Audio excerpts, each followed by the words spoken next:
Blanche, mettez-vous debout. La résidence La Seigneurie est un établissement de personnes âgées de 280 places. Sur les 202 agents que comprend le tableau des effectifs, il faut ajouter une quarantaine d'agents en contrat aidé. Donc nous avons beaucoup d'aides-soignantes qui ont été formées par la formation promotionnelle. Sur le lit, après le goûter.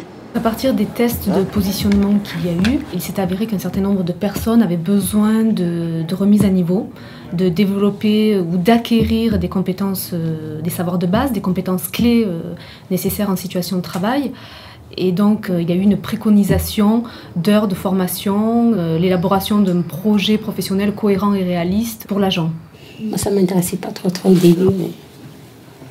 Ouais. Vous aviez peur de quoi? Non, non. Pas utile ou quoi? Non, si, c'est utile, mais pour les gens, mais avec mon âge, moi, je Vous vais aviez pas... la flamme de... Non, mais c'est ça justement. Et ça nous a montré que l'âge n'est pas une barrière. Et c'est vrai, quel que soit l'âge, on peut...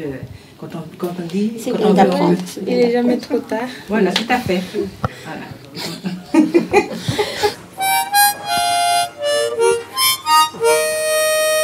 L'action a commencé par le fait que des personnes étaient déjà en cours de remise à niveau auprès du Greta d'Aubervilliers.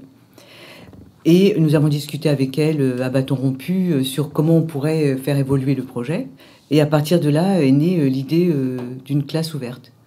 Enfin, pour moi personnellement, je ne suis pas née en France, donc j'avais un peu de difficultés avec la langue française.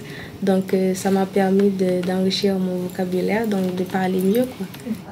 Les évaluations qui ont été faites par les professeurs du centre du Greta ont été faites de façon collective et individuelle, ce qui a permis à chacun de savoir où il se situait et de jamais ressentir cette notion d'échec. Ça nous aide à nous rafraîchir la mémoire, ben oui,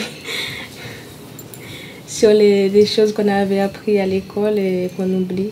Il y a les opérations, il y a les opérations, les divisions, les multiplications, les textes. Et puis on nous demandait par exemple de dégager les idées principales et tout ça.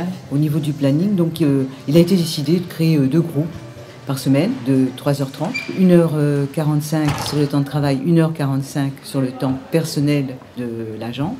Ces cours font l'objet également d'un livret pédagogique et un contrat qui est signé avec la personne et le centre Greta, le centre de formation. L'encadrement est excellent et tout est mis en œuvre pour nous permettre de réussir le concours de soignants. Quand on regarde l'assiduité de ce personnel, elles sont extrêmement méritantes, très franchement.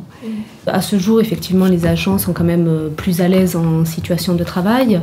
J'imagine qu'il y a aussi des retombées sur leur vie personnelle qui leur sont bénéfiques. On se croise à la pointeuse, c'est vrai, on ne connaît pas tout le monde.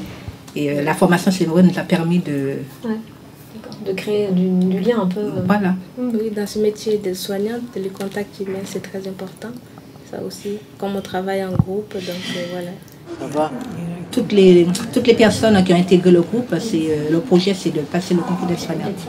On a une personne qui s'est présentée au concours d'entrée en école d'aide-soignante en mars. Elle a échoué d'1 point à l'écrit et j'ai eu l'occasion de la rencontrer. Elle m'a dit mais je vais m'inscrire au prochain concours. Hein. Il y en a 2 dans l'année, donc finalement cet échec qu'elle vient d'avoir, elle se dit non, je vais continuer.